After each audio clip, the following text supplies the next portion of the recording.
திருச்சிற்றம்பலம். அருட்பெரும் ஜோதி அருட்பெரும் ஜோதி தனிப்பெரும் கருணை அருட்பெரும் ஜோதி. எல்லா உயிர்களும் இன்புற்று வாழ்க. ஆழ்வார் துறவியான பெரியாழ்வார் ஸ்ரீவில்லிபுத்தூரில் வசித்து வந்தார்.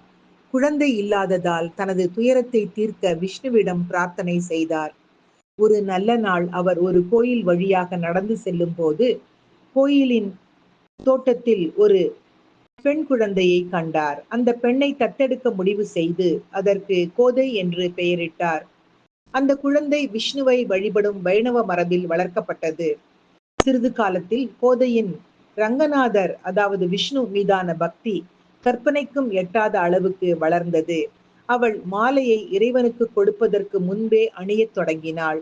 ஒரு நாள் பெரியாழ்வார் மாலையை தேடிக்கொண்டிருந்த போது கோதை இறைவனுக்கு கொடுக்கப்பட்ட மாலையை அணிந்திருப்பதை கவனித்தார்.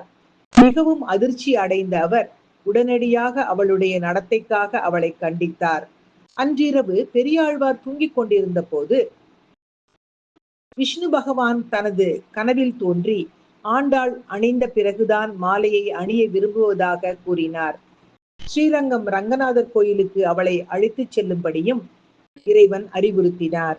ஆச்சரியத்தால் நிறைந்திருந்தாலும் பெரியாழ்வாரின் மகிழ்ச்சிக்கு எல்லையே இல்லை. ஆண்டாள் தன் தந்தையிடம் தான் ரங்கநாதரை தவிர வேறு யாரையும் திருமணம் செய்து கொள்ளப் போவதில்லை என்று சொன்னாள்.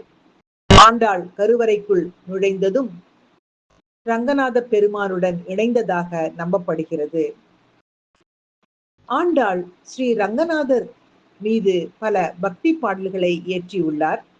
அதாவது திருப்பாவை, நாச்சியார் திருமொழி என்ற பக்தி பாடல்கள் ஆண்டாள் நாச்சியார் இயற்றியதாகும். திரு ஆடிப்புறமான இன்று இந்த பதிவினை இங்கு பதிவு செய்து மகிழ்வது, சிந்தனையாக்கி மகிழ்வது உங்கள் அழகம்மை சுவாமிநாதன். Happy morning.